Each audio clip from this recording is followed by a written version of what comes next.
on aurait pu rassembler dans la danse, faire la même chose avec la danse. C'est-à-dire que je ne peux venir avec une chorégraphe guadeloupéenne, à la place où il était des chorégraphes togolais, des danseurs togolais, on aurait dit la même chose. C'est-à-dire la similitude dans les danses pareilles. Et j'ai vu dans un reportage comment une chorégraphe jamaïcaine montrait à chaque fois pour une danse africaine et montrer la version contemporaine qu'on retrouvait dans la façon de danser le dancehall, la façon de danser, voilà quoi. Chaque fois il y avait un rapport avec une culture, un endroit en Afrique, un peuple africain, voilà. Tout a été voilà, quoi, inséré et revient en fait. Donc le lien est là en fait. Le lien est là. Et ça c'est très fort en fait. Ça c'était très fort. C'est comme c'est dans quelles conditions. C'est ça le truc, c'est qu'on s'imagine dans quelles conditions. Et nous, pendant que nous sommes là, on a été à Cape Coast, on a été à Elmina. Nous, quand on vient là, ça nous fait quelque chose, parce que ce sont nos parents, quoi. Il y a un lien direct. Et entre en entendre parler et le voir, c'est bouleversant pour nous. Je sais que, au regard de tout ce qu'on a déjà parlé, toute cette richesse, malgré ça, quoi. Je veux dire, et nous, on dit ça, on dit que, fièrement, on dit que, ouais, ceux qui sont arrivés, ils étaient forts mentalement, femmes comme hommes, enfants, hein, ils étaient les plus forts mentalement et physiquement, quoi. Je veux dire, je pense que toute la richesse qu'on a, c'est parce que ceux qui ont pu arriver à destination, je veux dire, pour subir tout ça, une traversée qui durait près de 6 mois dans des conditions, c'est-à-dire que ceux qui sont arrivés, ça devait être de sacrés guerriers, de sacrés rois, de sacrés personnages qui avaient une force mentale et physique. Et qui ont tout fait pour sauvegarder leur truc. Et tout ce qu'on entend là, c'est encore des luttes qui ont fait que ça existe toujours. Tout à fait. Parce que la colonisation, tout le système voulait que tout ça n'existe pas. C'est ça que je veux dire qu'au départ, le Goka, c'est un truc mal vu, quoi. Mal vu, c'était mal vu. Et de nos jours, il y a des écoles de Goka partout. Voilà, chaque parent veut que son enfant sache jouer. Voilà, pour un bon Guadeloupéen, bon, ben, tu sais jouer le cas, quoi. Ah bon, tu sais pas jouer au cas, en fait, tu vas dire, c'est vraiment rentré, ça fait vraiment partie du monde. Donc ça, c'est bien.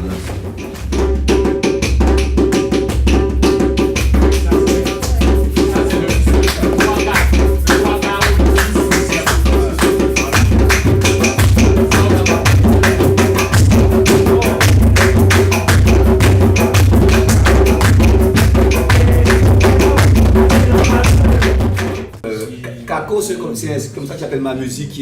Kako, c'est un mélange déjà. C'est le cacao. C'est très symbolique. C'est aussi Caribbean Kumbit, Caribbean région. Kumbit qui est un mot haïtien qui veut dire coup de main, entraide. Et donc, je suis tourné vers la Caraïbe énormément. Et c'est tout à fait normal que dans mon groupe, il y a des musiciens martiniquais. Donc, je pense que voilà, la place est ouverte à d'autres influences aussi dans mon groupe. Donc, c'est le nom de mon concept, de la musique que je fais, qui est un mélange entre tradition et modernité, en fait.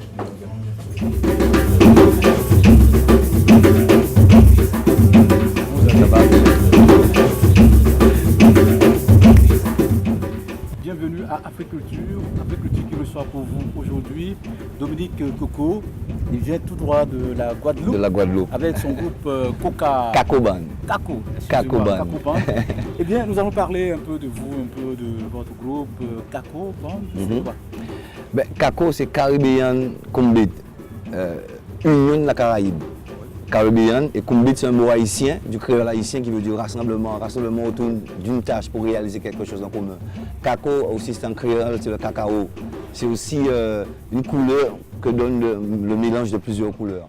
Donc c'est le nom de mon concept Caco Musique, qui symbolise aussi la musique que je fais, qui prend l'essence de la musique traditionnelle guadeloupéenne, le Goka, avec les influences musicales contemporaines de chez nous, le zouk, mais aussi les autres influences des pays caribéens autour de moi, reggae, soca et le continent américain pas loin. Donc voilà.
Alors vous avez commencé avec le goka traditionnel jusqu'en 90.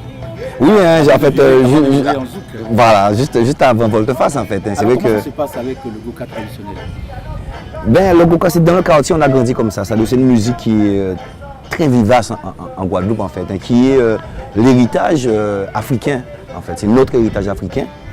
Musique jouée à base de percussion, très typique de la Guadeloupe, très développée et qui accompagne le Guadeloupéen bon, dans son quotidien, quoi, dans ses activités de fête, dans les luttes. C'est-à-dire que quand on prend l'histoire du peuple guadeloupéen, la musique goka est toujours présente dans les luttes qu'on a menées. Donc voilà, et donc vraiment partie de nous. Et c'est aussi la base des musiques contemporaines qui existent en Guadeloupe. C'est vraiment cet héritage-là dont nous sommes fiers et qui c'est notre première musique, quoi. C'est la première musique créée par les Guadeloupéens de cet héritage africain. Et quelque part, je savais que c'est ce que je voulais faire et que un jour, j'aurais ma chance. Et ben, ça s'est présenté avec la rencontre avec Georges Decimus, qui était l'un des leaders du groupe Kassav et qui avait en tête un projet de monter un groupe. C'était le groupe Volte-Face, qui a été aussi une sorte de respiration musicale dans le paysage du zouk, parce que avec l'apport, c'est un groupe qui était composé de Dominique Panol, Catherine Télamont, mais aussi Jeff Joseph qui est un compatriote caribéen de l'île anglophone de la Caraïbe, de la Dominique, pardon. Et donc avec son apport, le zouk s'est ouvert vers vraiment une vraie influence caribéenne, et Volte-Face avait sa propre couleur. Il y a eu vraiment marqué de belles manières le zouk guadeloupéen. Est-ce que le goka traditionnel a des influences sur le zouk que vous faites aujourd'hui? Oui, bien sûr. C'est-à-dire que moi, quand je commence ma carrière au solo, le premier titre que je fais, Titine, c'est un morceau de goka traditionnel que j'adapte à ma sauce, quoi, sur un tempo zouk avec le tambour toujours présent, quoi. Ah ouais, comme les Haïti Troubadour. Voilà, Haïti Troubadour, ils sont vraiment plus en acoustique, voilà, mais il existe une musique haïtienne qu'on appelle musique racine, qui est vraiment jouée avec des tambours. Effectivement, dans la musique Troubadour haïtienne, il y a déjà l'apport d'instruments acoustiques. Il y a le caron, il y a la guitare acoustique, le bar acoustique, musique clochette, et forcément on entend cette influence de la musique racine.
Aujourd'hui, comment vous arrivez quand même à assurer cette identité culturelle que vous avez, mais à géométrie variable, la tradition et puis la modernité que vous voulez mixer pour sortir un truc plus moderne? Ben, ça se fait automatiquement en fait, hein. C'est-à-dire que ce mariage s'est fait instinctivement en fait, hein, parce qu'il y a toutes les influences de musique autour de moi.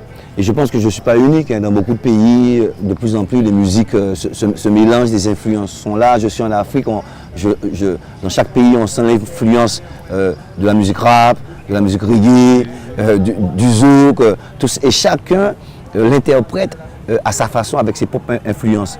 Et ça tient bien la route en fait, hein. Donc moi je vis ça normalement et donc ça me donne, quand on est un artiste, c'est important aussi d'avoir une couleur propre à soi, d'être identifiable à son son quoi. Donc voilà quoi, c'est quand même le but quoi.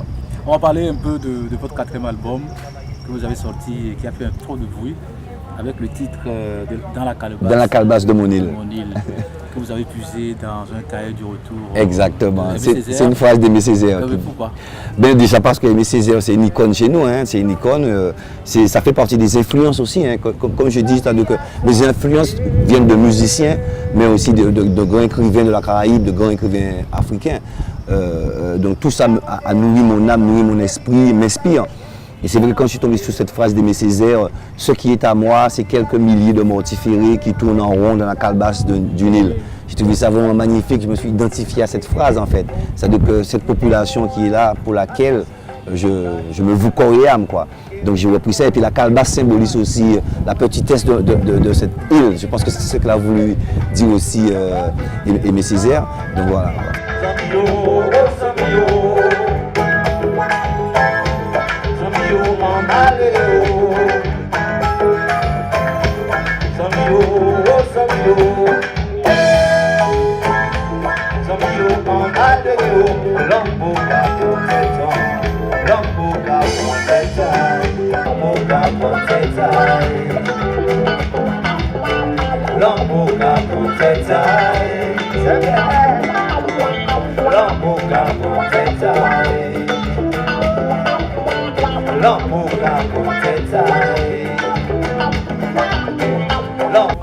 On a voulu dire aussi que vous êtes trop attaché à votre pays, à votre village natal. Oui. Il s'appelle comment déjà le village? Moi je viens de Sainte-Anne en Guadeloupe. Vous avez fait combien d'années là-bas? Ben jusqu'au bac en fait, hein. C'est après mon bac que je suis parti en France pour suivre des études à Poitiers. Et justement c'est au cours de ces études que ma rencontre s'est faite avec les musiciens du groupe Volte-Face quoi.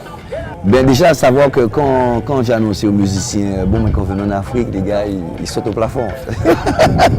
Je peux te dire que quand j'annonce que bon mais les gars on va en Belgique, on va en Suisse, on est content mais c'est pas la même joie.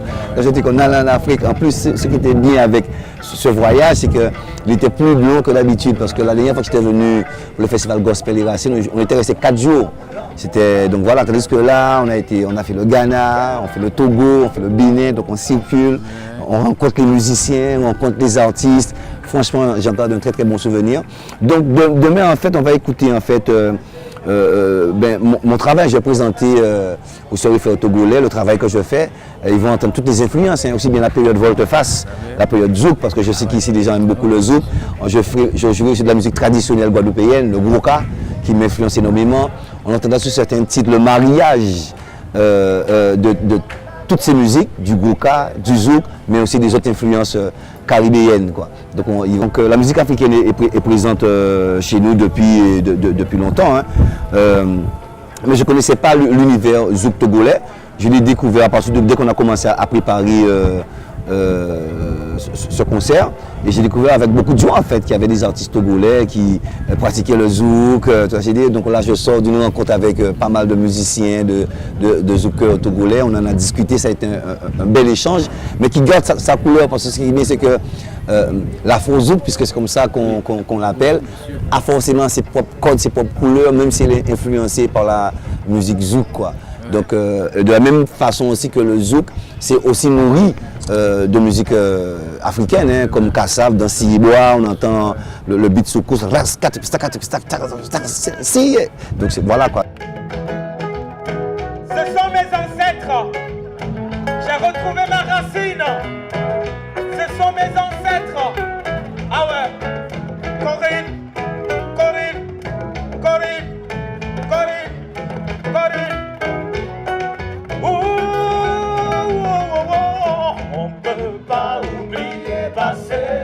passé, passé, pas oublier passé, passé, passé, passé, pas oublier passé, passé, passé, passé, pas oublier passé. La rencontre avec Dominique Coco, c'est une rencontre qui va porter des fruits parce qu'on a appris beaucoup de choses. On a échangé sur nos rythmes, d'abord nos rythmes traditionnels et en plus la musique zouk que nous faisons, la musique zouk du Togo, la musique zouk de la Guadeloupe dont il est originaire. La rencontre, bon, je n'étais pas seul. Vous avez vu, il y avait Mirlinda, il y a le groupe Les Cardiologues, il y a des arrangeurs, il y a des musiciens aussi. J'ai été sollicité parce que je fais du zouk. On ne peut pas faire venir, ou soit un chanteur de zouk ne peut pas venir au Togo pour un concert et on ne va pas penser à Toto Patrick. D'abord, j'ai été très ému quand on m'a contacté, Toto Patrick, on te sollicite pour accompagner le zoukeur guadeloupéen qui est Dominique Coco. J'ai dit waouh! J'ai dit waouh, ça c'est un grand pas alors. Donc déjà après la rencontre dans les coulisses, on se disait déjà des choses, moi Mirlinda et surtout avec mon percussionniste aussi. Pourquoi on ne faisait pas ces choses-là avant? C'est pourquoi c'est très important de participer à cette rencontre-là. On a appris d'eux, eux aussi ils ont appris de nous. Mais nous sommes presque tous les mêmes, hein. On est presque tous les mêmes. On a appris des choses qu'on va exploiter. Eux aussi, ils nous ont dit qu'ils ont écouté des choses à notre niveau, qu'ils vont aussi exploiter.